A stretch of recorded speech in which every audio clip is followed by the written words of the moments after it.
നമസ്കാരം. എല്ലാ പ്രേക്ഷകർക്കും 9 മണി വാർത്തയിലേക്ക് സ്വാഗതം. നോക്കാം ഈ മണിക്കൂറിലെ പ്രധാന വാർത്തകൾ. താൽക്കാലിക വിസി നിയമനത്തിൽ ചാൻസലർക്കെതിരെ കേരളം സുപ്രീം കോടതിയിൽ.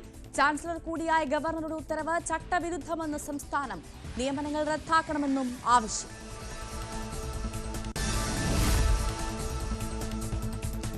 കോതമംഗലത്തെ 23-കാരിയുടെ ആത്മഹത്യയിൽ റമീസിന്റെ മാതാപിതാക്കളെയും പ്രതി ചേർക്കും. ഇരുവരെയും ഇന്ന് ചോദ്യം ചെയ്യും. സോനയുടെ പോസ്റ്റ്മോർട്ടം റിപ്പോർട്ട് ഇന്ന് കിട്ടും.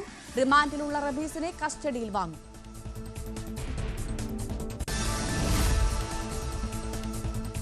സംവരണത്തിനായി ജാതിമാറ്റം നടക്കുന്നില്ലെന്ന ലത്തീൻ സഭയുടെ വാദം പൊളിയുന്നു.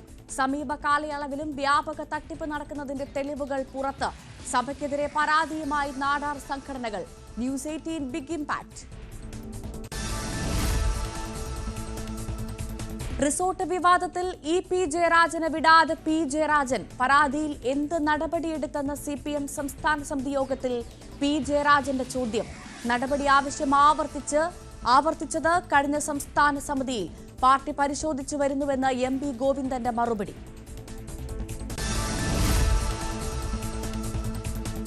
ജി സുധാകരനെതിരായ അശ്ലീല പരാമർശത്തിൽ CPM ലോക്കൽ കമ്മിറ്റി അംഗം അറസ്റ്റിൽ.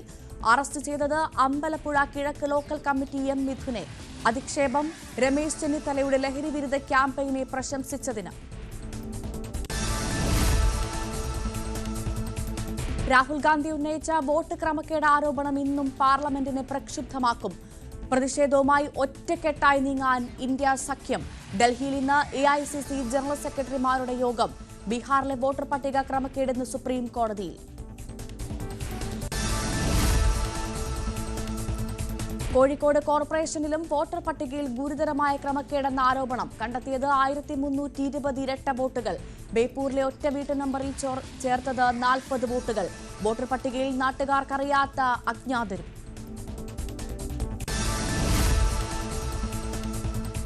ചൈനയ്ക്ക് മേൽ ഏർപ്പെടുത്തിയ 145% അധിക തീരുവ 3 മാസത്തേക്ക് മരവിപ്പിച്ച് US. ഉത്തരവിൽ ഒപ്പുവെച്ച് ഡൊണാൾഡ് ട്രംപ്. ചൈനയുമായി നല്ല ബന്ധമെന്നും വ്യാപാര കരാറിൽ ചർച്ചയുടനെന്നും US പ്രസിഡന്റ്. ഇസ്രായേൽ സേന വധിച്ച അൽ ജസീറ റിപ്പോർട്ടർ അനസ് അൽ ഷരീഫിന്റെ സംസ്കാര ചടങ്ങിൽ പങ്കെടുത്തത് ആയിരങ്ങൾ. അൽ-ഷിഫ ആശുപത്രിക്ക് മുന്നിൽ നിന്ന് ശവശരീരങ്ങളുമായി പ്രകടനമായെത്തിയായിരുന്നു സംസ്കാരം. മാധ്യമപ്രവർത്തകരുടെ കൊലപാതകത്തിൽ ജർമ്മനിയിലെ ബെർലിനിൽ പ്രതിഷേധ പ്രകടനം.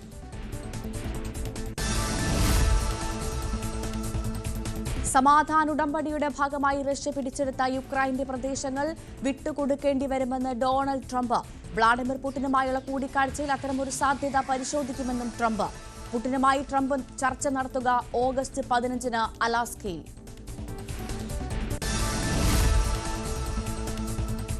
ധർമ്മസ്ഥലയിലെ പരിശോധനയ്ക്ക് GPR സാങ്കേതിക വിദ്യയും. ആധുനിക സംവിധാനങ്ങൾ ധർമ്മസ്ഥലയിലെത്തിച്ചു. വിശദ പരിശോധന പോയിന്റ് 13-ൽ. ന്യൂസ് 18 അന്വേഷണം തുടരുന്നു. പ്രൊഡ്യൂസേഴ്സ് അസോസിയേഷൻ തെരഞ്ഞെടുപ്പിൽ നിർമ്മാതാവ് സാന്ദ്ര തോമസ് നൽകിയ ഹർജികളിൽ എറണാകുളം ജില്ലാ സബ് കോടതിയുടെ വിധി ഇന്ന്. സാന്ദ്രയുടെ ഹർജികൾ ബൈലോയ്ക്ക് വിരുദ്ധമായി വരണാധികാരിയെ നിയമിച്ചതിനും പത്രിക തള്ളിയതിനും എതിരെ. പ്രൊഡ്യൂസേഴ്സ് അസോസിയേഷൻ തെരഞ്ഞെടുപ്പ് മറ്റന്നാൾ. ATMിലെ കവർച്ചാ ശ്രമം തകർത്ത് പോലീസ്. കവർച്ചാ ശ്രമം നടന്നത് കോഴിക്കോട് കള്ളന്തോട് SBI ATMിൽ. ഗ്യാസ് കട്ടർ ഉപയോഗിച്ചായിരുന്നു കവർച്ചാ ശ്രമം. അസം സ്വദേശി ഫഫുൽ ഹക്കിനെ പിടികൂടിയത് കുന്നമംഗലം പോലീസിലെ നൈറ്റ് പെട്രോളിംഗ് സംഘം. വിശദമായി കടക്കാം. താൽക്കാലിക വിസി നിയമനത്തിൽ ചാൻസലർക്കെതിരെ കേരളം സുപ്രീം കോടതിയിൽ. ചാൻസലർ കൂടിയായ ഗവർണറുടെ ഉത്തരവ് ചട്ടവിരുദ്ധമെന്നും നിയമനങ്ങൾ റദ്ദാക്കണമെന്നുമാണ് ആവശ്യം. VV അരുൺ വിശദാംശങ്ങൾ നൽകും. Arun, good morning. എന്തായാലും ഗവർണർക്കെതിരെ കേരളം സുപ്രീം കോടതിയിൽ പോയിരിക്കുകയാണ്. എന്തൊക്കെയാണ് കേരളത്തിന്റെ വാദം? ഭവ്യ, ഡിജിറ്റൽ അതുപോലെ ടെക്നിക്കൽ യൂണിവേഴ്സിറ്റികളിലെ താൽക്കാലിക വിസി നിയമനത്തെ നേരത്തെ ഹൈക്കോടതി ഡിവിഷൻ ബെഞ്ച് തള്ളിയിരുന്നു. ഗവർണറായിരുന്ന ആരിഫ് മുഹമ്മദ് ഖാന്റെ തീരുമാനം തെറ്റെന്ന് ഹൈക്കോടതി ഡിവിഷൻ ബെഞ്ച് വിധിച്ചിരുന്നു. ഇതിനെതിരെ ഗവർണറാണ് സുപ്രീം കോടതിയെ സമീപിച്ചത്.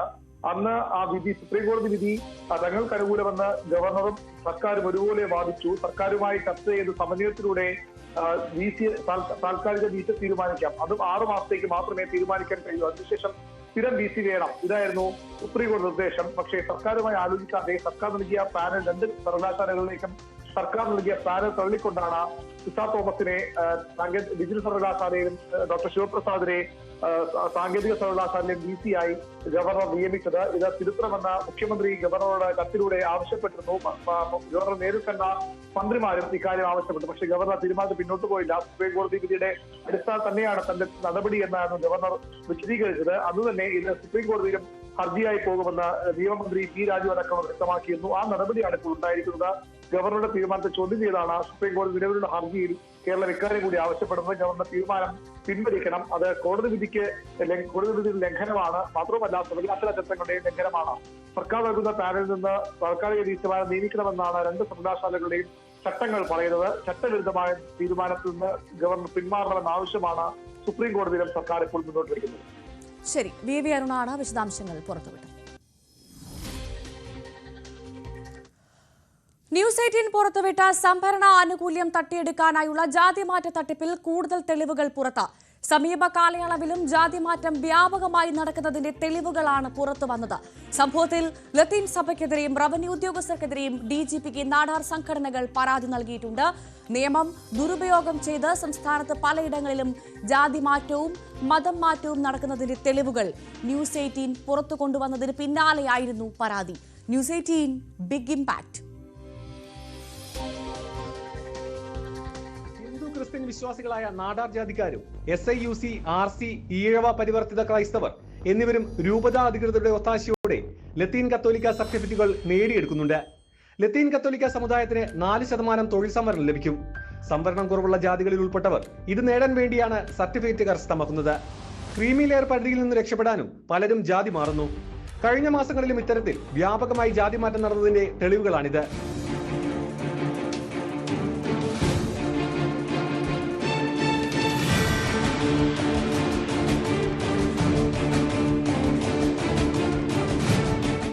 ഹിന്ദു നാടാർ വിഭാഗത്തിലുള്ളവരും മറ്റും ലത്തീൻ സമുദായ സർട്ടിഫിക്കറ്റ് സ്വന്തമാക്കുമ്പോൾ മതം കൂടിയാണ് മാറ്റപ്പെടുന്നത്.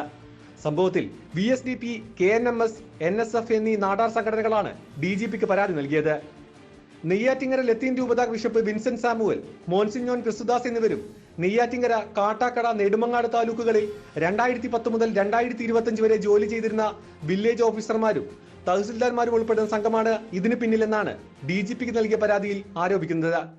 ഉടനെ മൊഴിയെടുത്ത് ബിഷപ്പ് ഹൗസിലുള്ള രേഖകളൊക്കെ കസ്റ്റഡി എടുക്കണമെന്നാണ് നമ്മൾ ആവശ്യപ്പെട്ടിട്ടുള്ളത്. അതിന് ആവശ്യമായ തെളിവുകൾ ഈ ആഴ്ച എടുത്ത ഗസറ്റ് വിജ്ഞാപനം ഉൾപ്പെടെ കൈമാറിയിട്ടുണ്ട്.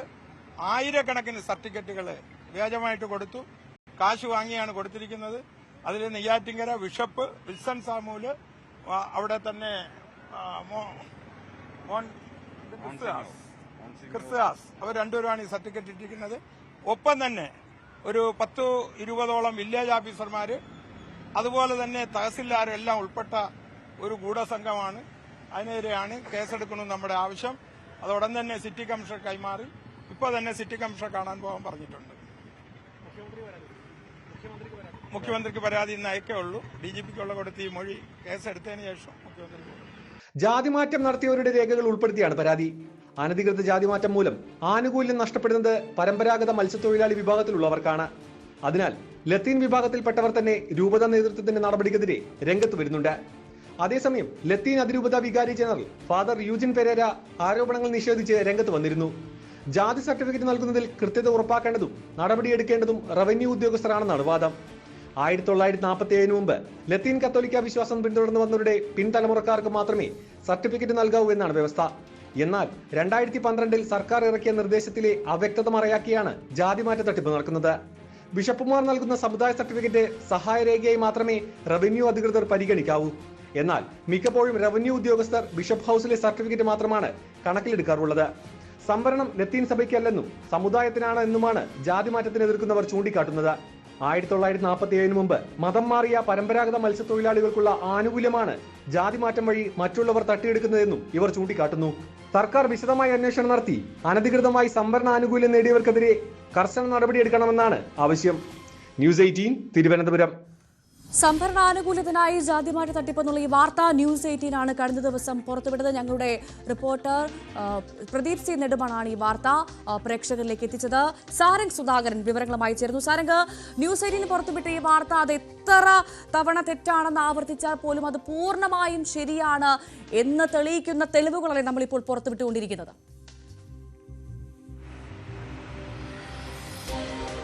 തീർച്ചയായും തുടക്കത്തിൽ തന്നെ ഇത്തരത്തിലൊരു സംഭവമേ ഇല്ല, ഇത് ഇങ്ങനെ ഒരു സംഭവം നടക്കുന്നില്ല എന്ന തരത്തിലൊക്കെയായിരുന്നു പല ഭാഗങ്ങളിൽ നിന്നും ഉയർന്നു വന്ന നമുക്ക് വന്ന മറുപടികൾ. പക്ഷേ ഇത് എത്രത്തോളം വലിയ വ്യാപകമായാണ് കേരളത്തിലുടനീളം ഇത്തരത്തിലുള്ള അട്ടിമറികൾ നടക്കുന്നത്, അതായത് ജാതി തട്ടിപ്പ് നടക്കുന്നത് എന്നതിന്റെ പൂർണ്ണമായ തെളിവുകളാണ് ഇപ്പോൾ DGPക്ക് നൽകിയ പരാതിയിലടക്കം ഉൾപ്പെടുത്തിക്കൊണ്ട് നമുക്ക് ലഭിച്ചിരിക്കുന്നത്. അതായത് ഈ നെയ്യാറ്റിങ്കര, കാട്ടാക്കട തുടങ്ങിയ മേഖലകളിലാണ് ഇത്തരത്തിൽ വ്യാപകമായിട്ടുള്ള ഈ ഒരു സംവരണ ആനുകൂല്യം തട്ടിയെടുക്കാൻ വേണ്ടിയുള്ള ജാതി മാറ്റം രേഖാമൂലം നമുക്ക് വിവരങ്ങൾ ലഭിച്ചത്. തെളിവടക്കമാണ് ഇപ്പോൾ പുറത്തു വന്നിരിക്കുന്നത്. അതായത് നമ്മൾ ഉദ്ദേശിച്ചതുപോലെ തന്നെ ഇതിനേക്കാൾ കൂടുതൽ, അതായത് വളരെ വ്യാപകമായി സംസ്ഥാനത്തുടനീളം ഇത്തരത്തിൽ ജാതി തട്ടിപ്പ് നടക്കുന്നു എന്നതിന്റെ രേഖകളാണ് നമുക്ക് ലഭിച്ചിട്ടുള്ളത്. അതായത് ഇത്തരത്തിലുള്ള ഒരു 4% സംവരണം, ഈ ഒരു ലത്തീൻ കത്തോലിക്ക വിഭാഗത്തിന് ജോലി സംവരണത്തിൽ ലഭിക്കുന്ന 4% ആനുകൂല്യം ലഭിക്കാൻ വേണ്ടിയാണ് ഇത്തരത്തിൽ നാടാർ വിഭാഗത്തിൽപ്പെട്ട ഇത്തരത്തിലുള്ള ജാതി വിഭാഗത്തിൽപ്പെട്ടവർ ഇത്തരത്തിൽ ലത്തീൻ കത്തോലിക്കയിലേക്ക് ജാതി മാറുന്നതും തുടർന്ന്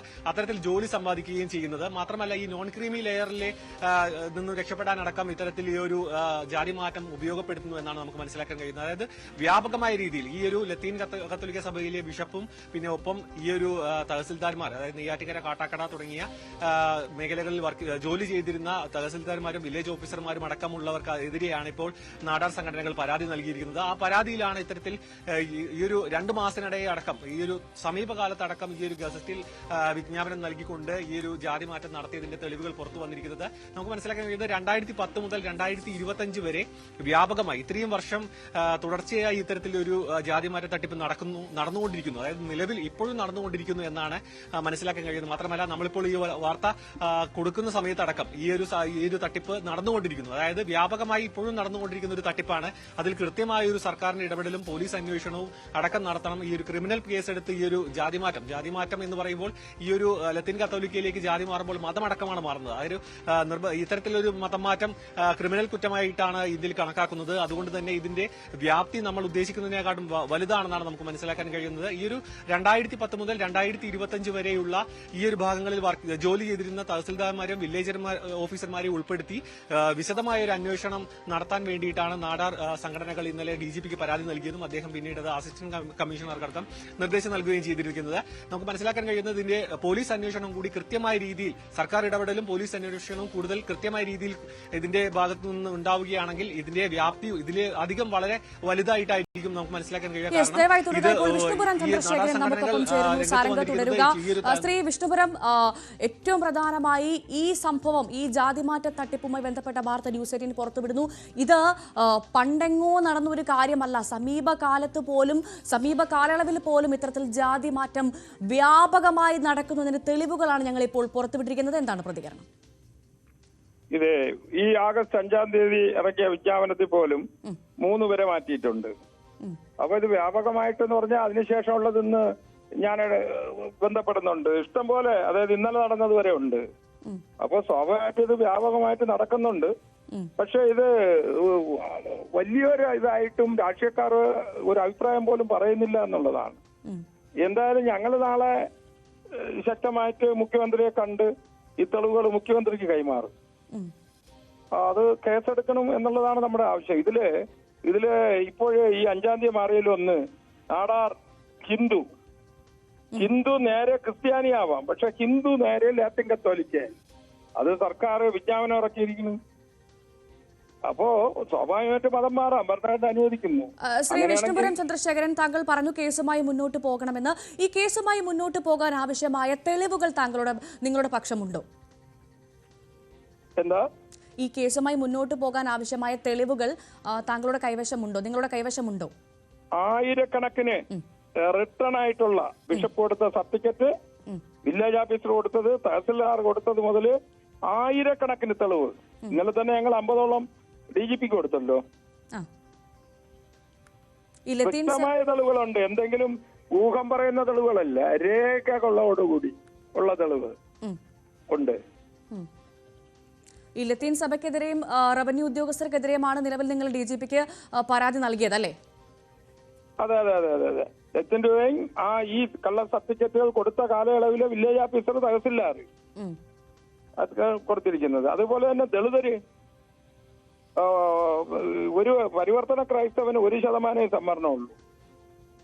പുനലൂർ ഭാഗത്ത് വ്യാപകമായിട്ട് സർട്ടിഫിക്കറ്റ് കൊടുത്തിരിക്കുന്നു. അത് 4% സംവരണത്തിന് വേണ്ടി. എല്ലാ വിഭാഗങ്ങളെയും അവർ കൂട്ടിയോജിപ്പിക്കുന്നുണ്ട്. കൊള്ളയ്ക്ക് എല്ലാരും കൂട്ടുനിൽക്കുന്നു. അതൊരു ബിഷപ്പിന്റെ മുഖംമൂടി ഉള്ളത് കൊണ്ട് ആരും തൊടുന്നില്ല. ഇതാണ് സത്യം. ശരി, മനസ്സിലായി. ഏതായാലും കേസുമായി മുന്നോട്ട് പോകാൻ തന്നെയാണ് തീരുമാനം. തെളിവുകളുണ്ട് എന്ന് പറഞ്ഞു വിഷ്ണുപുരം ചന്ദ്രദാസനാണ് നമ്മളോട് ഇപ്പോൾ പ്രതികരിച്ചത്. ഇപ്പോൾ അമലദാസൻ പെരേര നമുക്കൊപ്പം ചേരുന്നു. ശ്രീ അമലദാസൻ, ഈ ജാതി തട്ടിപ്പുമായി ബന്ധപ്പെട്ട് കൂടുതൽ തെളിവുകൾ, അത് മാത്രമല്ല സമീപകാലത്ത് പോലും ഇത്തരത്തിൽ ജാതിമാറ്റ തട്ടിപ്പ് നടന്നു എന്ന് വ്യക്തമാക്കുന്ന തെളിവുകളാണ് ഇപ്പോൾ ന്യൂസ് 18 പുറത്തുവിട്ടിരിക്കുന്നത്. അതെ അതെ അതെ, സത്യമാണ് മാഡം.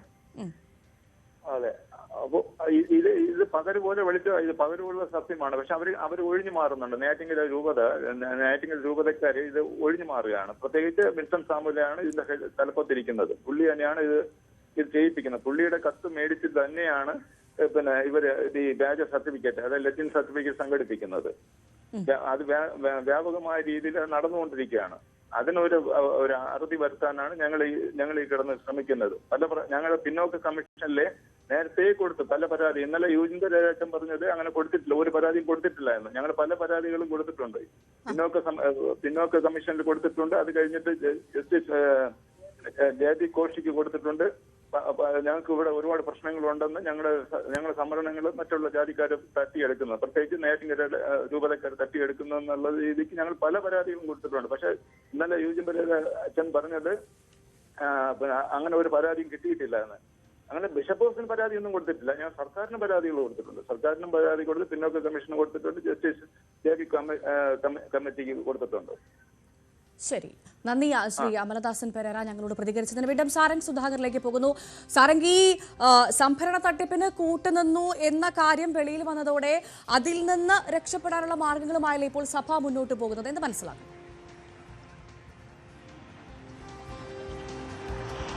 തീർച്ചയായും ഇതിനു മുൻപ് ഇത്തരത്തിലൊരു പരാതികൾ ഉയർന്നിരുന്നു. നിലവിൽ അങ്ങനെ ഒരു സംഭവമേ നടക്കുന്നില്ല, അത്തരത്തിലുള്ള പരാതികളൊന്നും ലഭിച്ചിട്ടില്ല എന്നായിരുന്നു യൂജിൻ പെരേര നമ്മളോട് പ്രതികരിച്ചത്. മാത്രമല്ല ഇതൊരു മറ്റ് രാഷ്ട്രീയ കക്ഷികളോ മറ്റും ഏറ്റെടുക്കുന്നില്ല. അതായത് ഇതിലൊരു മൗനം പലരും പാലിക്കുന്നു എന്നാണ് നമുക്ക് മനസ്സിലാക്കാൻ കഴിയുന്നത്. ഇതിൽ ഒരു വ്യാപകമായ തട്ടിപ്പ് പുറത്തേക്ക് വന്നതിന്റെ ഒരു മൗനം ഈ ഒരു സഭാ നേതൃത്വത്തിന്റെ ഭാഗത്തു നിന്നും ഉണ്ടായിട്ടുണ്ട്. മാത്രമല്ല ഈ ഒരു കൃത്യമായി അവരുടെ പേരടക്കം ഉന്നയിച്ചുകൊണ്ടാണ് ഈ നാടാർ സംഘടനകൾ പരാതി കൊടുത്തത്. അതായത് വിൻസെന്റ് സാമുവൽ, ഒപ്പം തന്നെ മോസിഞ്ഞോൻ ക്രിസ്തുദാസ് എന്നിവർ ഇതിൽ കൃത്യമായി ഇടപെടൽ നടത്തിയിട്ടുണ്ട്. ഇത്തരത്തിൽ നിയമവിരുദ്ധമായിട്ട് ഇത്തരത്തിൽ കത്തുകൾ നൽകി ഈ ഒരു ജാതിമാറ്റ തട്ടിപ്പിന് കൂട്ടുനിന്നു. ഒപ്പം തന്നെ ഇതിൽ ഈ ഒരു തഹസിൽദാർമാരും വില്ലേജ് ഓഫീസർമാരും പിന്നെ ഒപ്പം തന്നെ ഈ ഒരു രൂപതയിലെ ബിഷപ്പും പിന്നെ ഈ ക്രിസ്തുദാസ് എന്ന് പറയുന്ന ആളും ഇത്തരത്തിലൊരു ഗൂഢസംഘം ഇതിന്റെ പിന്നിൽ പ്രവർത്തിച്ചിരുന്നു. ഇത്രയും വർഷം, അതായത് 2010 മുതൽ 2025 മുതൽ എന്ന് പറയുമ്പോൾ എത്ര വ്യാപകമായിട്ടാണ് ഈ ഒരു ഭാഗത്ത് മാത്രം ഈ ഒരു ജാതി തട്ടിപ്പ് നടക്കുന്നത് എന്ന് നമുക്ക് മനസ്സിലാക്കാം. ഇപ്പോൾ നമ്മോട് പങ്കുവച്ചതുപോലെ തന്നെ ഈ ഒരു ഓഗസ്റ്റ് മാസം 5-ാം തീയതി തന്നെ ഇത്തരത്തിൽ 3 പേർ ഇങ്ങനെ ജാതി മാറ്റം നടത്തിയിട്ടുണ്ട്. ഒപ്പം തന്നെ ഇന്നലെ അടക്കം ഇത്തരത്തിൽ നടന്നിട്ടുണ്ട് എന്നാണ് പറയുന്നത്. അതായത് നിലവിൽ ഈ സംഭവം നടന്നുകൊണ്ടിരിക്കുന്ന ഒരു സംഭവമാണ്. അത് പുറത്തേക്ക് വന്നു. പക്ഷേ അത് ഈ ഒരു തെളിവടക്കം നിരത്തിക്കൊണ്ട് നമ്മൾ വിശദീകരിച്ചിട്ടും അവരതിൽ കൃത്യമായ ഒരു പ്രതികരണം, അത് പൂർണ്ണമായി അത് നിഷേധിക്കുന്ന ഒരു സാഹചര്യമാണ് ഉണ്ടായിട്ടുള്ളത്. ഈ തരത്തിൽ ഈ ഒരു ജാതി മാറ്റം നടത്തിയതിനു ശേഷം പല സർക്കാർ ഉദ്യോഗസ്ഥർ, അതായത് സർക്കാർ തസ്തികയിലേക്കും ജോലികൾ നേടിയെടുത്ത പലരുമുണ്ട്. മാത്രമല്ല ജില്ലാ തലത്തിൽ നടക്കുന്ന PSC നിയമനങ്ങളിൽ ഈ ഒരു സംവരണ ആനുകൂല്യം കൃത്യമായി ഉപയോഗിക്കുന്നു. അതായത് 2 ഈ തരത്തിലുള്ള സംവരണ ആനുകൂല്യങ്ങൾ സാഹചര്യം പോലെ ഉപയോഗിക്കുന്നവരുമുണ്ട് എന്നാണ് നമുക്ക് മനസ്സിലാക്കാൻ കഴിയുന്നത്. അതായത് ഇതൊരു സൗകര്യാർത്ഥം ഈ ഒരു സാഹചര്യങ്ങൾ ഓരോരുത്തരുടെ സാഹചര്യം അനുസരിച്ച് ആ ഒരു ജോലിക്കായി ഇത്തരത്തിലുള്ള ജാതി തട്ടിപ്പ് നടത്തി ഈ ഒരു സംവരണം ആനുകൂല്യം തട്ടിയെടുക്കുന്ന ഒരു സാഹചര്യമുണ്ട്. മാത്രമല്ല നോൺ ക്രീമി ലെയറിൽ നിന്നും രക്ഷപ്പെടാനുള്ള ഒരു മാർഗമായും ഈ ഒരു നിയമത്തിന്റെ ഒരു പഴുത് ഉപയോഗപ്പെടുത്തുന്നു എന്നാണ്. അതായത് ഈ ഒരു കൃത്യമായ ഒരു നിയമ സംവിധാനം ഉണ്ടായിട്ടും അതിന്റെ ചെറിയ ഒരു പഴുതിലൂടെ നടത്തുന്ന ഒരു തട്ടിപ്പാണ്. മാത്രമല്ല റവന്യൂ ഉദ്യോഗസ്ഥരാണ് ഇതിൽ കൃത്യമായ ഒരു അന്വേഷണം നടത്തുന്നത്, നടപടി എടുക്കേണ്ടത് അവരാണെന്നാണ് ഇന്നലെ യൂജിൻ പെരേര നമ്മോട് പ്രതികരിച്ചത്. പക്ഷേ ഇതിൽ അവർ മാത്രമല്ല, ഇതിൽ അവരും ഇത്തരത്തിൽ റവന്യൂ ഉദ്യോഗസ്ഥരും ഒപ്പം തന്നെ ഇതിൽ ഇങ്ങനൊരു ജാതി തട്ടിപ്പിന് മനഃപൂർവ്വമായി ഇത്തരത്തിൽ സഭാ നേതൃത്വത്തിൽ കത്ത് കൊടുക്കുന്നവർക്കെതിരെയും ഇപ്പോൾ പരാതി ഉയർന്നിട്ടുണ്ട്. ഭവ്യ. തീർച്ചയായും ചൊവ്വര സുനിൽ നമുക്കൊപ്പം ചേരുന്നു. ശ്രീ ചൊവ്വര സുനിൽ, ഈ കേസുമായി ജാതി തട്ടിപ്പുമായി ബന്ധപ്പെട്ട് കൂടുതൽ തെളിവുകളാണ് ഇപ്പോൾ ന്യൂസ് 18 പുറത്തുവിടുന്നത്. സമീപകാലത്ത് പോലും ഇത്തരം സംഭവങ്ങൾ ആവർത്തിച്ചു എന്നുള്ളതിന്റെ കൃത്യമായ തെളിവുകളാണ് ഞങ്ങളിപ്പോൾ പ്രേക്ഷകരിലേക്ക് പുറത്തെത്തിച്ചിരിക്കുന്നത്. ഈ നാടാർ സംഘടനയുടെ തീരുമാനം എന്താണ്? കേസുമായി മുന്നോട്ട് പോകാനാണോ? എന്താണ് താങ്കളുടെ പറയാനുള്ളത്? തീർച്ചയായിട്ടും ഇന്നലെ തന്നെ ഞങ്ങള് 3 സംഘടനകൾ ഒരുമിച്ച് DGPക്ക് പരാതി കൊടുത്തു. ബഹുമാനപ്പെട്ട മുഖ്യമന്ത്രിയെ കാണുന്നതിന് വേണ്ടിയിട്ട് അപ്പോയിന്റ്മെന്റ് എടുത്തിട്ടുണ്ട്. വൈകാതെ തന്നെ മുഖ്യമന്ത്രിക്ക് നേരിട്ട് തന്നെ പരാതി നൽകുന്നുണ്ട്. ഇത് ഈ വിഷയം ആദ്യമായിട്ടല്ല ഞങ്ങൾ ഉന്നയിക്കുന്നത്. അത് വളരെ ശ്രദ്ധിക്കേണ്ട കാര്യമാണ്. നേരത്തെ തന്നെ മുഖ്യമന്ത്രി ഉൾപ്പെടെ പിന്നാക്ക വിഭാഗ വികസന വകുപ്പ് മന്ത്രിക്ക് ഉൾപ്പെടെ പരാതി കൊടുത്തിട്ടുള്ളതാണ്. അപ്പൊ അതിന്റെ അടിസ്ഥാനത്തിൽ ഇതിൽ മുഖ്യപ്രതിയായിട്ട് നിൽക്കുന്നത് ഇവരോടൊപ്പം തന്നെ റവന്യൂ അധികാരികളാണ്. യാതൊരു വ്യവസ്ഥയും കൂടാതെ ഹിന്ദു നാടാറായിട്ടുള്ളവരെ ഒറ്റയടിക്ക് ജാതിയും മതവും മാറ്റുക. അപ്പൊ ഇങ്ങനെ ഒരു വലിയ രീതിയിലുള്ള ഒരു തട്ടിപ്പാണ് ഇതിൽ നടന്നിട്ടുള്ളത്. ശരി, ഇപ്പോൾ ഈ ഒരു സംഭവം അന്വേഷണമായി മുന്നോട്ട് പോവുകയാണെങ്കിൽ ഒരുപാട് കാര്യങ്ങളിലേക്ക് അന്വേഷണം പോകേണ്ടി വരും. അതിനുവേണ്ട തെളിവുകൾ ശേഖരിക്കാൻ എന്തെങ്കിലും ബുദ്ധിമുട്ടുണ്ടാകുമെന്ന് താങ്കൾ കരുതുന്നുണ്ടോ? ഇല്ല, തെളിവുകളെല്ലാം ഞങ്ങളുടെ പക്കൽ ഉള്ളതാണ്. അതുകൂടാതെ തന്നെ ഇവർ പറയുന്നത് ഈ 2010 ഒരു ഉത്തരവുണ്ടല്ലോ, അതായത് LC Nadar, LC മുക്കുവ, LC Ezhava തുടങ്ങി എന്തു തന്നെ ആ വാചകം തന്നെ നമ്മൾ ശ്രദ്ധിക്കണം. എന്തു തന്നെ സ്കൂൾ രേഖയിൽ രേഖപ്പെടുത്തിയിരുന്നാലും ബിഷപ്പ് നൽകുന്ന സർട്ടിഫിക്കറ്റിന്റെ അടിസ്ഥാനത്തിൽ വില്ലേജ് ഓഫീസർ ലത്തീൻ കാത്തലിക്സ് എന്ന് മാത്രമേ കൊടുക്കാവുള്ളൂ എന്നാണ്. കാര്യം ബിഷപ്പാണ് സുപ്രീം പവർ. അദ്ദേഹമാണ് ഇവിടെ ജാതി സർട്ടിഫിക്കറ്റ് ഇഷ്യൂ ചെയ്യുന്നതെന്ന. അപ്പൊ ഇവിടെ ഒരു പൗരന് കിട്ടുന്നുള്ള മൗലികമായിട്ടുള്ള അവകാശം എവരുടെ ഔദാര്യം ഉണ്ടെങ്കിലേ കിട്ടുള്ളൂ എന്നുള്ള ഒരു സ്ഥിതിയിലാണ് ഇവര് നിൽക്കുന്നത്. ഈ നാടാർ എന്ന് പറയുന്നത് ഒരു പ്രത്യേക സമുദായമാണ്. പ്രത്യേക പട്ടികയായിട്ട് നാടാർക്ക് സംവരണമുണ്ട്. അതുപോലെ തന്നെ ഈഴവയ്ക്ക് 14% സംവരണമുണ്ട്. ഈഴവ സമുദായത്തിന് 14% പ്രത്യേക പട്ടികയായിട്ടാണ് സംവരണം. അപ്പൊ അതുപോലെ തന്നെയാണ് ഈ ലത്തീൻ കാത്തലിക് എന്ന് പറയുന്ന സമുദായവും. കൂടാതെ ഇവർ പറയുന്നത് വേറൊരു കാര്യമുണ്ട്. ഈ അവരുടെ സഭയിൽ പോകുന്ന നാടാർ, ഈഴവ തുടങ്ങിയ സമുദായാംഗങ്ങൾ ഉപവിഭാഗങ്ങളാണെന്നൊക്കെ. അത് എത്രത്തോളം ആധികാരികത ഉണ്ടെന്നുള്ളത് കൂടി നമ്മൾ പരിശോധിക്കണം. അങ്ങനെ ഒരു ഉത്തരവില്ല. ഈ നാടാർ സമുദായാംഗങ്ങൾക്കും മറ്റിതര സമുദായങ്ങൾക്കും ഈ സംവരണാനുകൂല്യം കൈപ്പറ്റണമെങ്കിൽ 1958 KSSR ചട്ടം ഭേദഗതി ചെയ്തുകൊണ്ടുള്ള ഉത്തരവിറക്കണം. ഈ ലത്തീൻ സമുദായ സംവരണത്തിൽ നാടാർ, ഈഴവ തുടങ്ങിയ സമുദായങ്ങൾ കൂടി സംവരണം അനുവദിച്ചുകൊണ്ടുള്ള അങ്ങനെ ഒരു ഉത്തരവ് ഇറങ്ങിയിട്ടില്ല. ഇത് ലത്തീൻ സമുദായത്തിന്റെ സംവരണമാണ്. സഭയ്ക്കോ വിശ്വാസ സമൂഹത്തിനോ സംവരണമില്ല. ഇവിടെ മതത്തിനോ സംവരണമില്ല. അപ്പൊ ഇവര് തെറ്റായ രീതിയിൽ പള്ളിക്കാണ് സംവരണം എന്നുള്ള വ്യാഖ്യാനത്തിലാണ് പാവപ്പെട്ട ഈ നിരവധിയായിട്ടുള്ള ആൾക്കാരെ തട്ടിപ്പിന് ഇരയാക്കുകയും അതുപോലെ തന്നെ മത്സ്യത്തൊഴിലാളി സമൂഹത്തിന്റെ ഈ സംവരണവും മറ്റ് ആനുകൂല്യങ്ങളും തട്ടിയെടുത്ത് അവരെയാണ് യഥാർത്ഥത്തിൽ ഒരു വലിയ രീതിയിൽ കബളിപ്പിച്ചിരിക്കുന്നത്. എത്രയോ ഈ സംഭരണ തട്ടിപ്പിന് കൂട്ടുനിന്നു എന്നുള്ള കാര്യം അത് വെളിയിൽ വന്നതോടുകൂടി അതിൽ നിന്ന് രക്ഷപ്പെടാനുള്ള ഒരു മാർഗം അല്ലെങ്കിൽ രക്ഷപ്പെടാനുള്ള ശ്രമമാണ്. അത്തരത്തിലുള്ള കാര്യങ്ങളാണ് ഇപ്പോൾ സഭാ നേതൃത്വം അവര് സഭയുമായി ബന്ധപ്പെട്ടവർ പറയുന്നതെന്ന് കരുതുന്നുണ്ടോ? അതെ. കാര്യം ഇവര് ഈ ക്രിസ്തീയ, അതായത് ക്രിസ്തു മതവുമായി ബന്ധപ്പെട്ട് അല്ലെങ്കിൽ ക്രിസ്തുവിന്റെ അനുയായികൾ എന്നൊക്കെ പറഞ്ഞ് സ്നേഹവും സാഹോദര്യമൊക്കെ പറഞ്ഞ് പ്രഘോഷിച്ച് നടക്കുന്നു എന്ന് മാത്രമേ ഉള്ളൂ. ഈ ലോകത്ത് ഇങ്ങനെ നടക്കുന്ന ഇവരെല്ലാം ഭൗതികമായിട്ടുള്ള നേട്ടത്തിന് വേണ്ടി ഈ ചെയ്യുന്ന കാര്യങ്ങളാണ് ഇതെല്ലാം. രാഷ്ട്രീയ അധികാരം കൈയാളുക. അല്ലാതെ ഇവർക്ക് എന്താണ് ജാതി ഉണ്ടാക്കുകയാണോ ഇവരുടെ പണി? ഇവരുടെ പണി എന്ന് പറയുന്നത് ആത്മീയ സുവിശേഷ പ്രസംഗമല്ലേ? ആത്മീയത പ്രചരിപ്പിക്കുക എന്നുള്ളതല്ലേ? ആത്മീയത പ്രചരിപ്പിക്കുക എന്നുള്ളത് മാത്രമല്ല, അണികൾക്ക് പറഞ്ഞു കൊടുക്കുക എന്നുള്ളതാണ്, നല്ല വഴിക്ക് നടത്തുക എന്നുള്ളതാണ്. അല്ലാതെ ഇവർക്ക് പുതിയ ജാതി ഉണ്ടാക്കാൻ ഇവരെ ആരെയും ഏൽപ്പിച്ചിട്ടില്ലല്ലോ. ഇന്ത്യൻ ഭരണഘടനയിൽ ജാതി വ്യവസ്ഥ നിലവിലുണ്ട്. അത് പ്രത്യേക സ്വത്വത്തിന്റെയും പൈതൃകത്തിന്റെയും ഒക്കെ അടിസ്ഥാനത്തിലാണ് ഒരു ജാതി നിർണ്ണയിക്കുന്നത്. അല്ലാതെ ഇവരുടെ പള്ളിയിൽ വന്ന് പ്രാർത്ഥിച്ചാൽ ഉടൻ തന്നെ ഒരാളിന് സംവരണം കിട്ടുമെന്ന് പറഞ്ഞ് ഇവരുടെ പള്ളി സംവരണം വിതരണം ചെയ്യുന്ന കേന്ദ്രമല്ല ഈ സഭകൾ. അതുകൂടി ഇവർ മനസ്സിലാക്കണം. സംവരണം എന്ന് പറയുന്നതിന് കൈപ്പറ്റണമെങ്കിൽ പ്രത്യേകമായിട്ടുള്ള മാനദണ്ഡമുണ്ട്. ആ സംവരണം അനുവദിക്കപ്പെട്ടിട്ടുള്ള സമുദായങ്ങളുടെ ആ സമുദായങ്ങൾക്ക് പ്രത്യേകമായിട്ടും വിദ്യാഭ്യാസപരമായും സാമൂഹികപരമായിട്ടുള്ള പിന്നാക്കാവസ്ഥ പരിഗണിച്ചുകൊണ്ടാണ് പ്രത്യേക പട്ടികയായി സംവരണം അനുവദിച്ചിട്ടുള്ളത്. അതല്ലാതെ സംവരണം വിതരണം ചെയ്യുന്ന കേന്ദ്രങ്ങളല്ല സഭകൾ. അത് ഈ മതമേലധ്യക്ഷന്മാർ മനസ്സിലാക്കണം. അത് നേരത്തെ തന്നെ ഞങ്ങൾ ഇത് ഉന്നയിച്ചിട്ടുള്ളതാണ്. പക്ഷെ അത് ഇനി വളരെ നിയമപരമായ വലിയ പോരാട്ടത്തിലേക്കാണ് ഞങ്ങൾ പോകുന്നത്.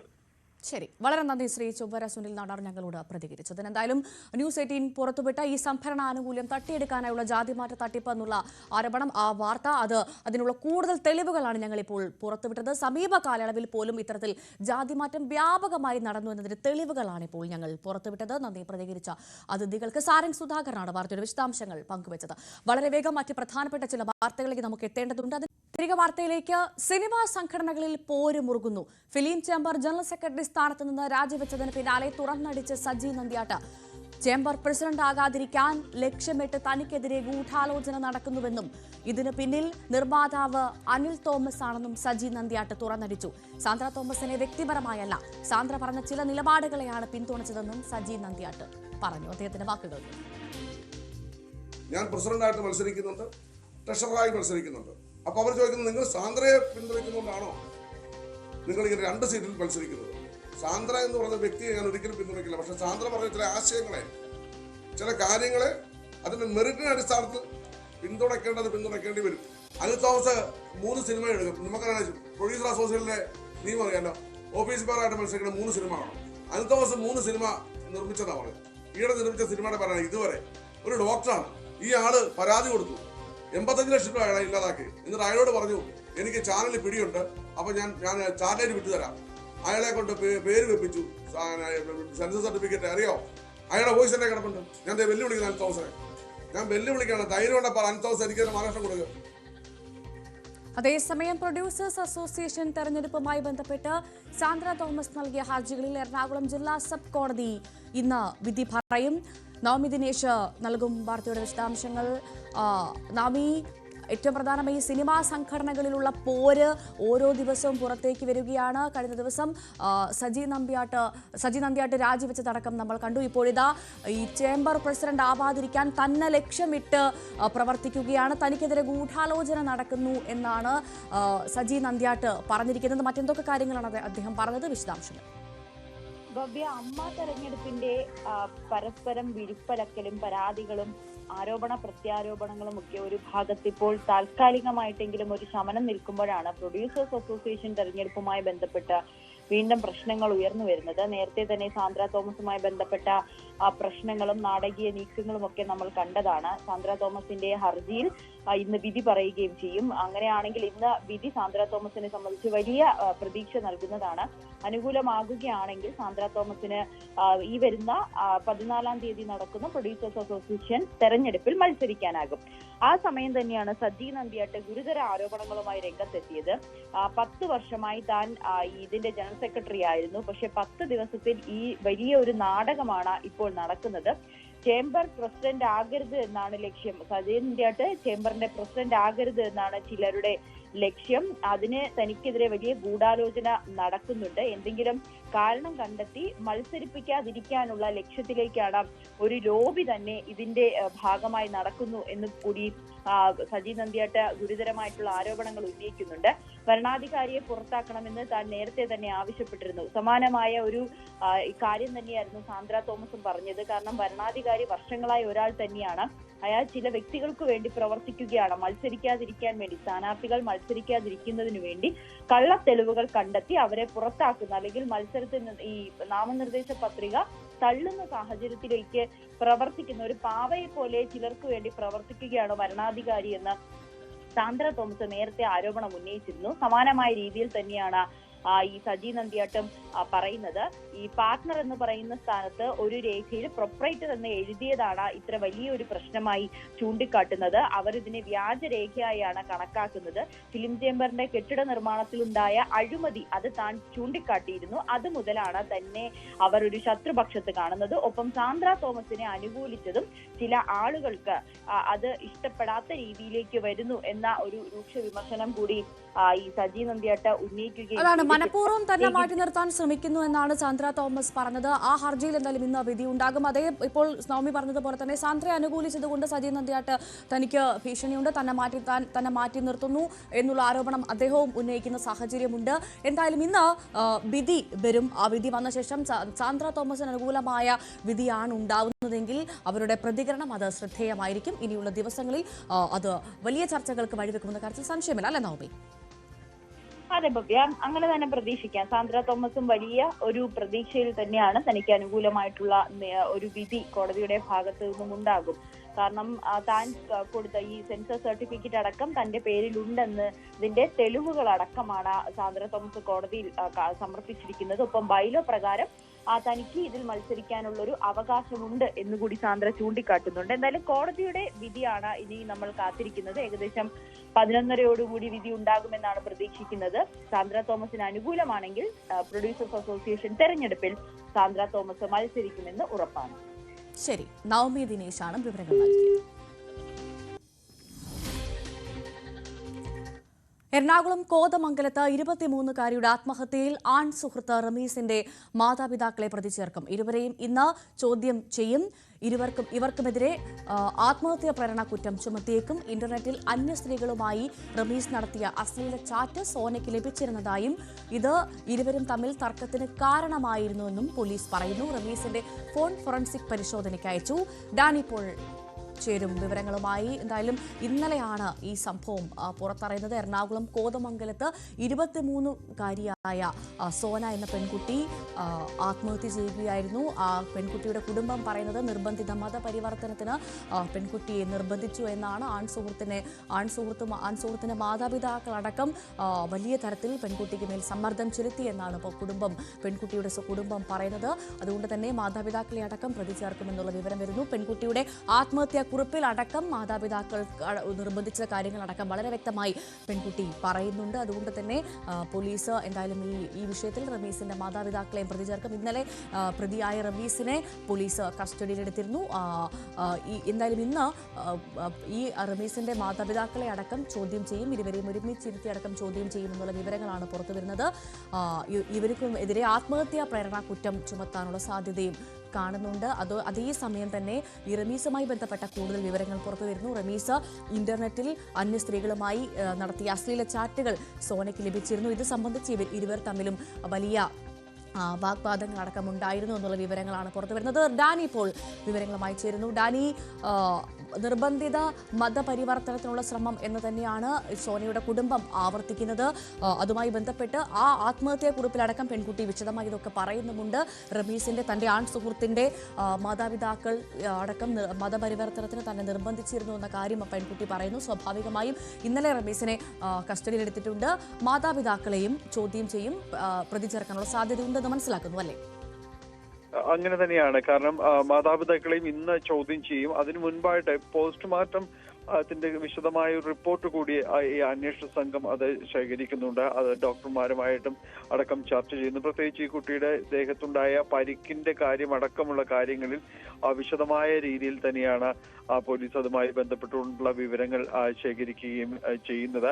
അതിനുശേഷമായിരിക്കും ഈ മാതാപിതാക്കളുടെ ഇയാളുടെ റമീസിന്റെ മാതാപിതാക്കളുടെ ചോദ്യം ചെയ്യലെന്നാണ് മനസ്സിലാക്കുന്നത്. ഇന്ന് ഏതായാലും അത് വൈകാതെ ഉണ്ടാകും. ഈ ചോദ്യം ചെയ്യൽ അടക്കമുള്ള കാര്യങ്ങൾ ഉണ്ടാകും. പ്രത്യേകിച്ച് ഇതുമായി ബന്ധപ്പെട്ടുകൊണ്ട് നിലവിലുണ്ടായിരിക്കുന്ന ഈ റമീസിനൊപ്പം തന്നെ ഇവർക്കും ഇതിൽ പങ്കാളിത്തമുണ്ട്. കാരണം ഈ കുട്ടിയെ ഭീഷണിപ്പെടുത്തിയിട്ടുണ്ട്. ഈ കുട്ടിയുടെ ഈ മർദ്ദിച്ചതിലെല്ലാം തന്നെ ഇവർക്ക് എത്രമാത്രം പങ്കുണ്ട് എന്നതടക്കമുള്ള കാര്യങ്ങളാണ് പോലീസ് പരിശോധിക്കുകയും ചെയ്യുന്നത്. അത്തരം കാര്യങ്ങളിൽ ഈ റമീസിനെതിരെ തന്നെയും കൂടുതൽ വകുപ്പുകൾ ചുമത്തുന്നതെല്ലാം തന്നെയും ഈ കാര്യങ്ങളെല്ലാം തന്നെ പരിശോധിച്ച ശേഷമായിരിക്കും വിശദമായ രീതിയിലുള്ള ചോദ്യം ചെയ്യലടക്കമുള്ള കാര്യങ്ങൾ നടന്നതിന് ശേഷമായിരിക്കും ഇത്തരം കാര്യങ്ങളിലേക്ക് മുന്നോട്ട് പോക്കുണ്ടാകുക. കേസുമായി ബന്ധപ്പെട്ടുകൊണ്ടുള്ള തുടർ നടപടികൾക്കായിരിക്കും ഇന്ന് ഈ കാര്യങ്ങൾ ഉണ്ടാകുക.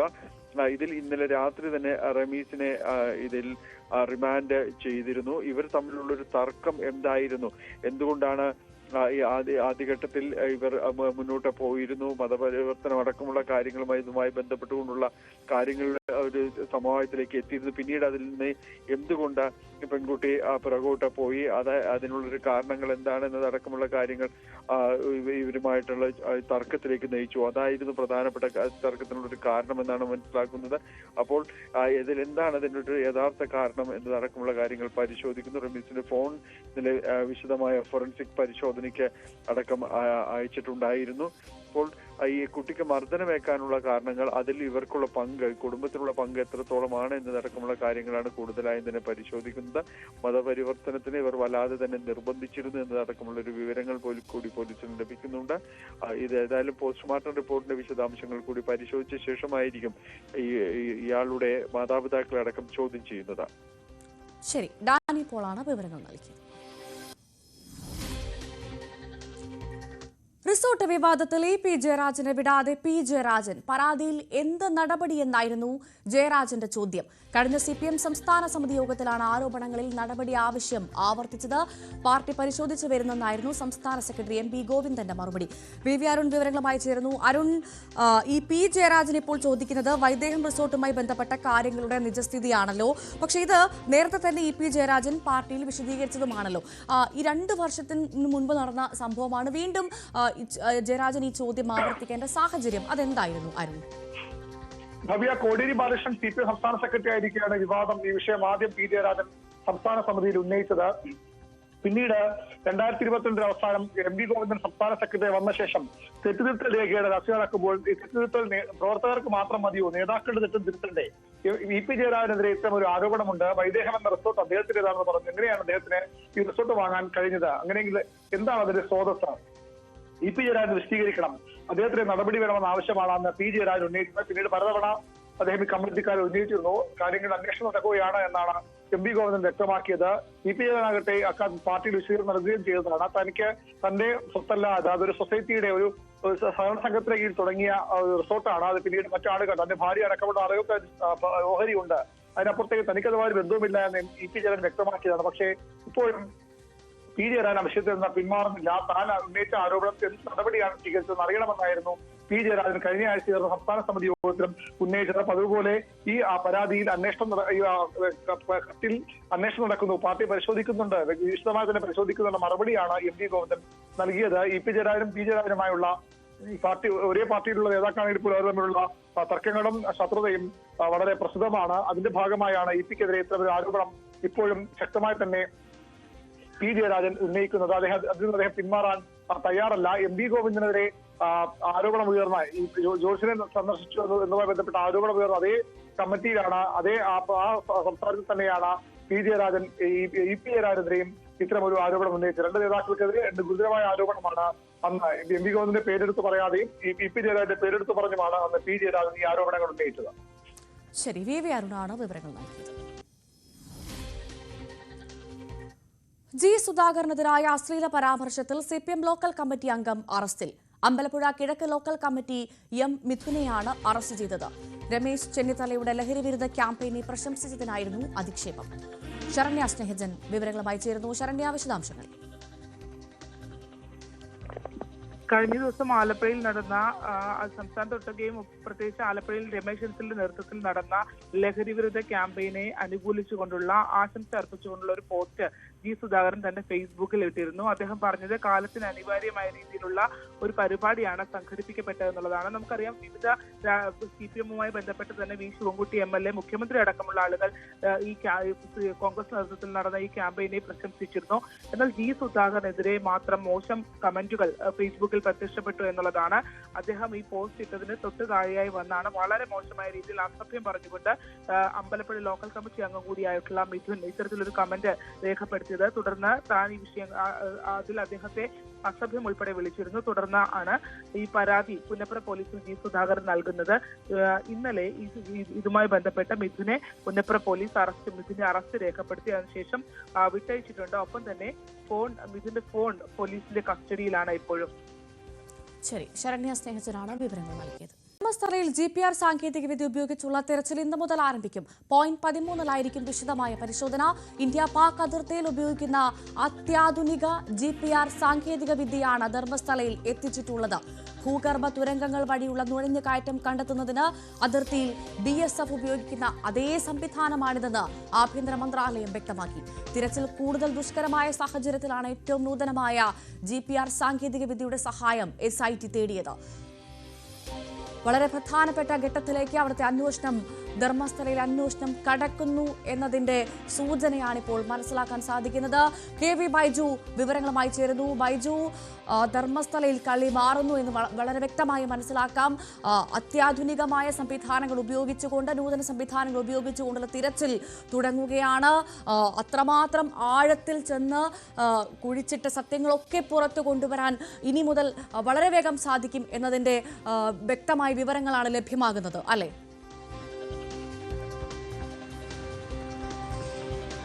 തീർച്ചയായും ഭവ്യ, ഇന്ന് വളരെ പ്രധാനമാണ്.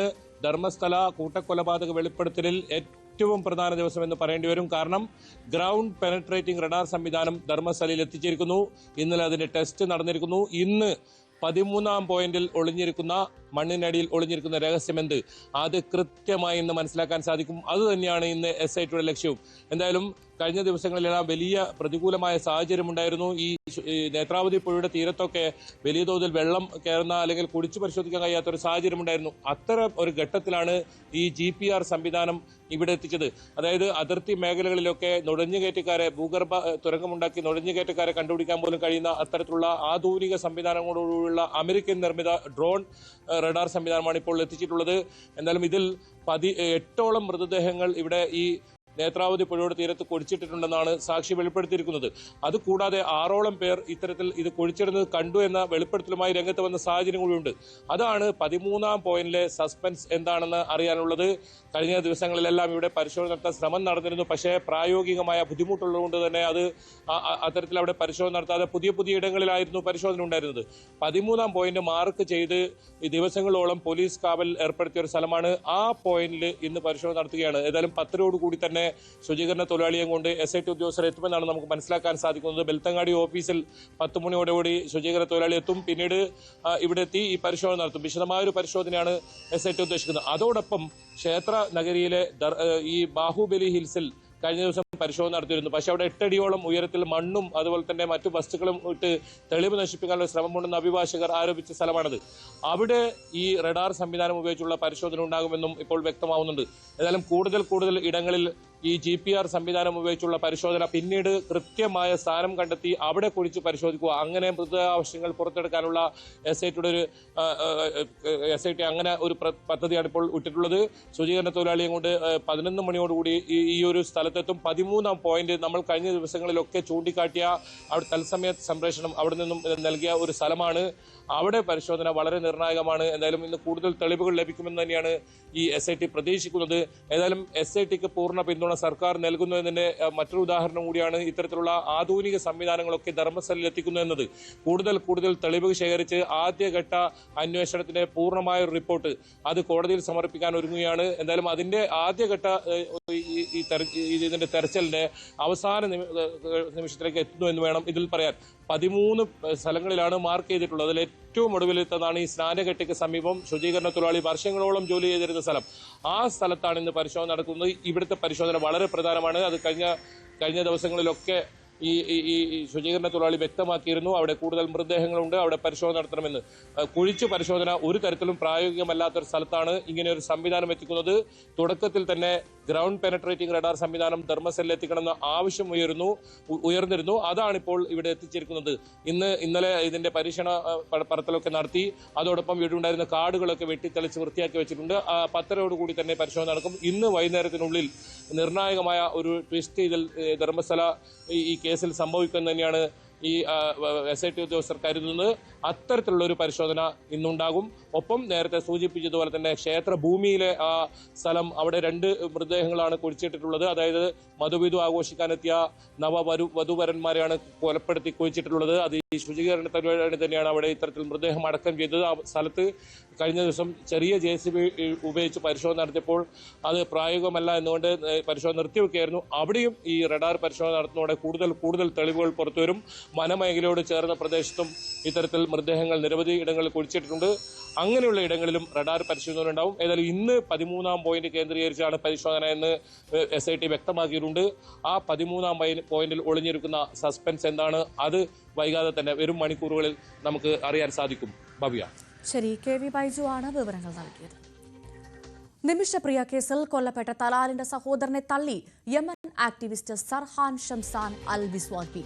നിമിഷപ്രിയയുടെ മോചനത്തിലേക്കുള്ള വഴികൾ തുറക്കുന്നുണ്ടെന്ന് സർഹാൻ ഷംസാൻ വിസ്വാബി ഫേസ്ബുക്ക് ലൈവിൽ വ്യക്തമാക്കി. എം ജി മിഥുൻ വിവരങ്ങളുമായി ചേരുന്നു. മിഥുൻ, മോചനത്തിനുള്ള സാധ്യത അത് ഇപ്പോഴും തള്ളുന്നില്ല, ആ പ്രതീക്ഷകൾ തുടരുകയാണ് എന്ന് തന്നെയാണ് ഇപ്പോൾ യമൻ ആക്ടിവിസ്റ്റിന്റെ വാക്കുകളിൽ നിന്ന് നമുക്ക് മനസ്സിലാക്കാൻ സാധിക്കുന്നതെന്ന് കരുതുന്നു. അതേപോലെ തന്നെ ഈ ശരീഅത്ത് നിയമം അനുസരിച്ച് മാതാപിതാക്കൾ ജീവിച്ചിരിക്കുമ്പോൾ അവർക്ക് തന്നെയാണ് ഏറെ പ്രാധാന്യം എന്നാണ് ഞാൻ മനസ്സിലാക്കുന്നത്. അപ്പോൾ തലാലിന്റെ മാതാപിതാക്കൾ ജീവിച്ചിരിപ്പുണ്ട്, അവരുമായി ചർച്ചകൾ നടക്കുന്നുണ്ട്, അത് പോസിറ്റീവ് ആകും, ഒരു പ്രതീക്ഷ നമുക്ക് എപ്പോഴും നിലനിൽക്കുകയാണ് അല്ലെ? എന്ത് മനസ്സിലാക്കണം? വിവരങ്ങൾ എന്തൊക്കെയാണ്?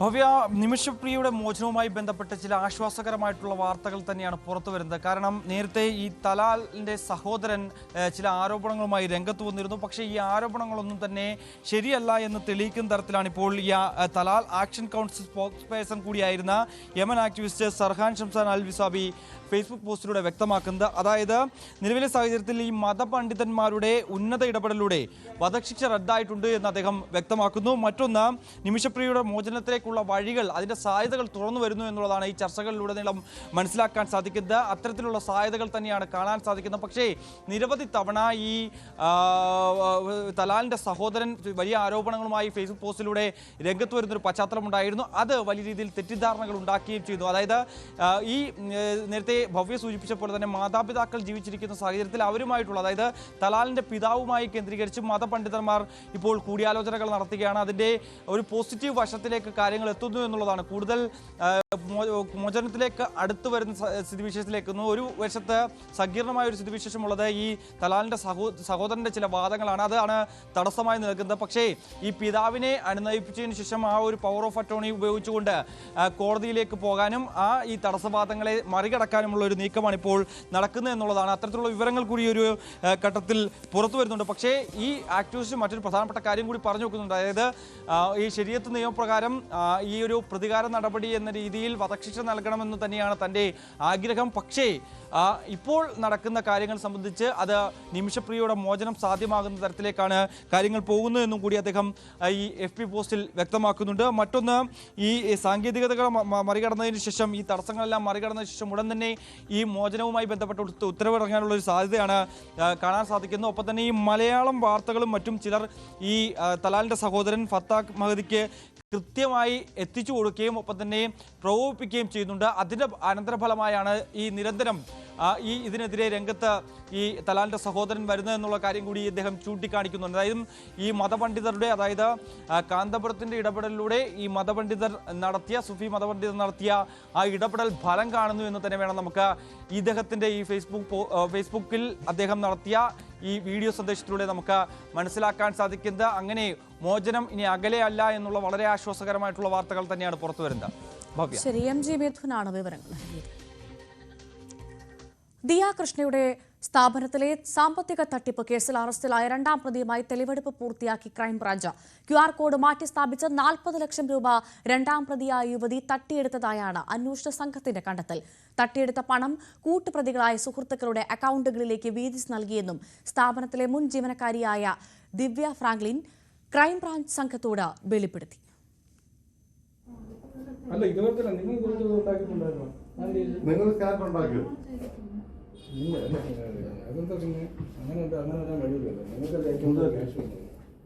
കോടതി മുൻകൂർ ജാമ്യാപേക്ഷ തള്ളിയതിന് പിന്നാലെ ക്രൈംബ്രാഞ്ചിന് മുന്നിൽ കീഴടങ്ങിയ വിനീത രാധാകുമാരി എന്നിവരുമായി OBY എന്ന ബൊട്ടീക്കിൽ നടത്തിയ തെളിവെടുപ്പിൽ തട്ടിപ്പിലൂടെ കൂടുതൽ തുക എത്തിയത് സ്ഥാപനത്തിലെ ജീവനക്കാരിയായിരുന്ന വലിയതുറ സ്വദേശിനി ദിവ്യ ഫ്രാങ്ക്ലിൻ്റെ അക്കൗണ്ടിലേക്കാണെന്ന് പ്രതികൾ വെളിപ്പെടുത്തിയിരുന്നു.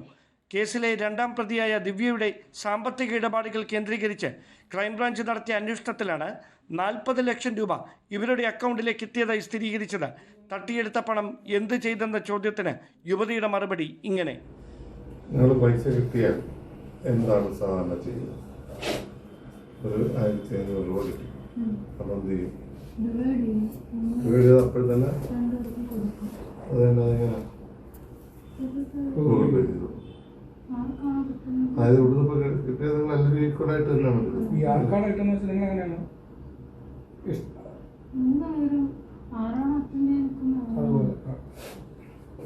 ക്രമക്കേടിലൂടെ സമ്പാദിച്ച പണം ഉപയോഗിച്ച് സ്വർണവും വിലപിടിപ്പുള്ള വസ്തുക്കളും വാങ്ങിയതായും പ്രതി മൊഴി നൽകി. അതേസമയം അന്വേഷണ സംഘത്തിന്റെ പല ചോദ്യങ്ങളോടും പരസ്പര വിരുദ്ധമായാണ് ദിവ്യ പ്രതികരിച്ചത്. തെളിവെടുപ്പ് പൂർത്തിയാക്കിയ ദിവ്യയെ അട്ടക്കുളങ്ങര വനിതാ ജയിലിലേക്ക് മാറ്റി. ഡാൻ കുര്യൻ, ന്യൂസ് 18, തിരുവനന്തപുരം. രാഹുൽ ഗാന്ധി ഉന്നയിച്ച വോട്ടുകൊള്ള ആരോപണത്തിൽ പാർലമെന്റ് സ്തംഭിപ്പിക്കാൻ ഇന്ത്യ സഖ്യം. പ്രധാനമന്ത്രി വിഷയത്തിൽ മറുപടി പറയണമെന്നാവശ്യപ്പെട്ട് പ്രതിഷേധം കൂടുതൽ ശക്തമാക്കും. തുടർ പ്രതിഷേധങ്ങൾ ചർച്ച ചെയ്യാൻ AICC സെക്രട്ടറിമാരുടെ യോഗവും ഇന്ന് ഡൽഹിയിൽ ചേരും. അതേസമയം ബീഹാറിലെ വോട്ടർ പട്ടിക പരിഷ്കരണത്തിനെതിരായ ഹർജികൾ ഇന്ന് സുപ്രീം കോടതി പരിഗണിക്കും. കോൺഗ്രസും പ്രതിപക്ഷ പാർട്ടികളും സംഘടനകളും നൽകിയ ഹർജികളാണ് പരിഗണിക്കുക. രാഹുൽ ഗാന്ധി ഉന്നയിച്ച വോട്ടുകൊള്ള ആരോപണവും ഹർജിക്കാർ ഉന്നയിക്കാനാണ് സാധ്യത. MJ മിഥുൻ വിവരങ്ങളുമായി ചേരും. മിഥുൻ, ഈ വോട്ടുകൊള്ളയിൽ ദേശീയ രാഷ്ട്രീയം തിളച്ചു മറഞ്ഞത് നമ്മൾ ഇന്നലെ കണ്ടതാണ്.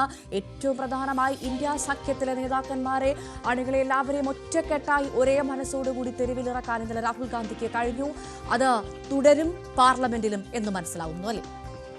തീർച്ചയായും അതുതന്നെയാണ്. കാരണം പ്രതിപക്ഷത്തിന്റെ ഒരു ഐക്യം, പ്രത്യേകിച്ച് 2024 ലോക്സഭാ തെരഞ്ഞെടുപ്പിന് ശേഷം ഈ ഒരു പ്രതിപക്ഷത്തിന്റെ ഐക്യം ഇത്രത്തോളം കണ്ടിട്ടില്ല എന്നുള്ളത് തന്നെയാണ്. കാരണം പിന്നീട് ആം ആദ്മി പാർട്ടി ഈ സഖ്യത്തിൽ നിന്ന് വിട്ടുപോകുന്നു. ഒപ്പം തന്നെ തൃണമൂൽ കോൺഗ്രസ് പല ഘട്ടങ്ങളിലും ഈ കോൺഗ്രസിനൊപ്പമോ അല്ലെങ്കിൽ പ്രതിപക്ഷ പാർട്ടികൾക്കൊപ്പമോ ചേരാത്തൊരു സ്ഥിതിവിശേഷം ഉണ്ടായിരുന്നു. മറ്റൊന്ന്, ഈ ഭീകരാക്രമണമൊക്കെ നടന്നതിന് ശേഷം ഒമർ അബ്ദുള്ള ഈ മോദിയോട് കൂടുതൽ അടുക്കുന്നതടക്കമുള്ള ചില പരാതികളൊക്കെ ഉയർന്നു വരുന്ന ഒരു സാഹചര്യം ഉണ്ടായിരുന്നു. പക്ഷേ അതെല്ലാം ഇപ്പോൾ മാറിക്കൊണ്ട് ഈ ഒരു വിഷയത്തിൽ, രാഹുൽ ഗാന്ധി ഉന്നയിച്ച ഈ ഒരു വിഷയത്തിൽ എല്ലാവരും ഒറ്റക്കെട്ടായി ഒരു ഐക്യത്തോടെ പെരുമാറുന്നു എന്നുള്ളത് തന്നെയാണ്. അത് കോൺഗ്രസിനെ സംബന്ധിച്ച് വളരെ ആത്മവിശ്വാസമാണ് നൽകുന്നത്.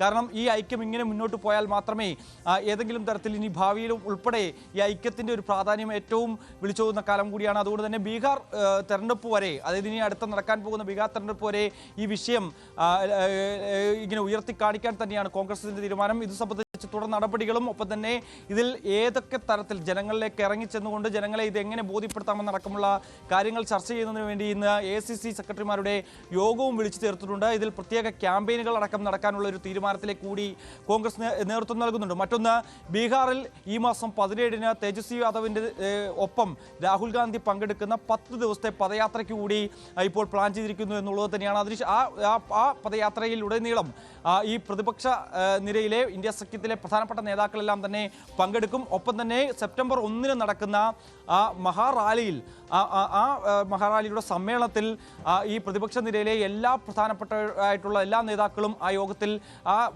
ബഹുജന റാലിയിൽ പങ്കെടുക്കുമെന്നുള്ളത് തന്നെയാണ് ഈ ഒരു ഘട്ടത്തിൽ മനസ്സിലാക്കാൻ സാധിക്കുന്നത്. അങ്ങനെ ഒരു വലിയ മഹാ ക്യാമ്പയിനാക്കി ഇതിനെ മാറ്റുക, ഒപ്പം തന്നെ രാജ്യമെമ്പാടും ഇതിന്റെ പ്രതിഷേധം അലയടിപ്പിക്കുക എന്നുള്ളതാണ് ഒരു തീരുമാനം. മറ്റൊന്ന്, ഇന്ന് സ്വാഭാവികമായും പാർലമെന്റിൽ ഈ വിഷയം വലിയ രീതിയിൽ പ്രതിപക്ഷ നിരയിൽ MP-മാർ ഉന്നയിക്കും. രാജ്യസഭയിലും ഒപ്പം തന്നെ ലോക്സഭയിലും സമാന വിഷയം ചൂണ്ടിക്കാണിച്ചുകൊണ്ട് ചർച്ച വേണമെന്ന് ആവശ്യപ്പെട്ടുകൊണ്ട് നോട്ടീസ് നൽകുകയും ചെയ്തു. ഇതിനു പുറമെ ബീഹാറിലെ തീവ്ര വോട്ട് അതുമായി ബന്ധപ്പെട്ടുള്ള കാര്യങ്ങൾ കൂടി നോട്ടീസ് നൽകുകയും ചെയ്യും. അങ്ങനെ തുടർച്ചയായ ദിവസങ്ങളിൽ പാർലമെന്റ് സമരത്തിലേക്ക് കാര്യങ്ങൾ പോകുമെന്നുള്ളത് തന്നെയാണ്. ഇന്നും രാഹുൽ ഗാന്ധിയുടെ നേതൃത്വത്തിൽ ഈ പാർലമെന്റിന് പുറത്തേക്ക് MP-മാരുടെ മാർച്ച് ഉണ്ടാകും, പ്രതിഷേധ റാലി ഉണ്ടാകും. ഒപ്പം തന്നെ മുദ്രാവാക്യങ്ങളും പ്ലക്കാർഡുകളും ഉയർത്തി കാണിച്ചുകൊണ്ട് MP-മാർ പ്രതിഷേധിക്കുകയും ചെയ്യും. മറ്റൊന്ന്, ഈ നിയമ നടപടികൾ സംബന്ധിച്ചാണ്. അതായത് ഈ രാഹുൽ ഗാന്ധി ഉന്നയിച്ചിട്ടുള്ള വിഷയം, അതായത് ഇന്ന് ഈ ബീഹാറിലെ തീവ്ര വോട്ടുകളുമായി ബന്ധപ്പെട്ടുള്ള ഹർജികൾ, അത് കോൺഗ്രസും ഒപ്പം തന്നെ പ്രതിപക്ഷ പാർട്ടികളും സംഘടനകളും നൽകിയിട്ടുള്ള ആ ഒരു ഹർജികൾ ഇന്ന് സുപ്രീം കോടതിയുടെ പരിഗണനയിലേക്ക് വരികയാണ്. സ്വാഭാവികമായും ഈ വിഷയം സുപ്രീം കോടതി പരിഗണിക്കുമ്പോൾ രാഹുൽ ഗാന്ധി ഉന്നയിച്ചിട്ടുള്ള ഈ വോട്ടർ പട്ടികയിലെ ക്രമക്കേട് സംബന്ധിച്ചുള്ള കാര്യങ്ങൾ കൂടി ഉന്നയിക്കാൻ തന്നെയാണ് ഈ അഭിഭാഷകർ തീരുമാനം. അത് കോടതിയെ അറിയിച്ചതിന് ശേഷം, ആ അനുമതി വാങ്ങിച്ചതിന് ശേഷം ആ വിഷയം ഉന്നയിക്കുകയും ചെയ്യും. സ്വാഭാവികമായും കോടതിയിൽ നിന്ന് ഏതെങ്കിലും തരത്തിലൊരു പരാമർശം കേന്ദ്ര സർക്കാരിനും ഇലക്ഷൻ കമ്മീഷനെതിരെ ഉണ്ടായാൽ അത് വലിയ വിജയമായി കണക്കാക്കാൻ സാധിക്കും. രാഹുൽ ഗാന്ധിക്കും ഒപ്പം തന്നെ കോൺഗ്രസിനും പ്രതിപക്ഷ പാർട്ടികൾക്കുമെല്ലാം അത് വലിയ വിജയമായി കണക്കാക്കാൻ സാധിക്കുമെന്നുള്ളത് തന്നെയാണ്. എന്തായാലും സമീപകാലത്തൊന്നും കണ്ടെത്തില്ലാത്ത വലിയൊരു ആരോപണം, ആ ആരോപണത്തിന്മേൽ കോൺഗ്രസും ഒപ്പം തന്നെ പ്രതിപക്ഷ നിരയും വളരെ ഐക്യത്തോടെ മുന്നോട്ട് പോകുന്നു എന്നുള്ളതാണ് ഏറ്റവും ശ്രദ്ധേയമായിട്ടുള്ള കാര്യം. MJ മിഥുനാണ് വിവരങ്ങൾ നൽകിയത്. ഇസ്രായേൽ സേന വധിച്ച അൽ ജസീറ റിപ്പോർട്ടർ അനസ് അൽ ഷരീഫിന്റെ സംസ്കാര ചടങ്ങിൽ പങ്കെടുത്ത ആയിരങ്ങൾ. അൽ-ഷിഫ ആശുപത്രിക്ക് മുന്നിൽ നിന്ന് ശവശരീരങ്ങളുമായി പ്രകടനമായി എത്തിയായിരുന്നു സംസ്കാരം. മാധ്യമപ്രവർത്തകരുടെ മരണത്തിൽ പ്രതിഷേധിച്ച് വിവിധ യൂറോപ്യൻ രാജ്യങ്ങളിൽ പ്രകടനങ്ങൾ നടന്നു. ലോകരാജ്യങ്ങളും മനുഷ്യാവകാശ സംഘടനകളും വിഷയത്തെ അപലപിച്ച് രംഗത്തെത്തി. ലോകത്തിനു മുന്നിൽ ഗാസയിലെ ജനങ്ങളുടെ കണ്ണും കാതുമായിരുന്ന അനസ് അൽ ഷെരീഫ് ഇനിയില്ല. തങ്ങളുടെ പ്രിയപ്പെട്ടവനെ അവസാനമായി ഒരു നോക്ക് കാണാൻ ആയിരങ്ങളാണ് അൽ-ഷിഫ ആശുപത്രിക്ക് മുന്നിലേക്ക് ഒഴുകിയെത്തിയത്.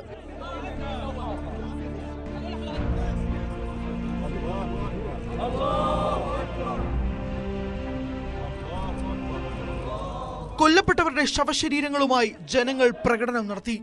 സെൻട്രൽ ഗാസയിലെ ഷെയ്ഖ് റദ്വാൻ സെമിത്തേരിയിൽ വെച്ചായിരുന്നു സംസ്കാര ചടങ്ങുകൾ നടന്നത്.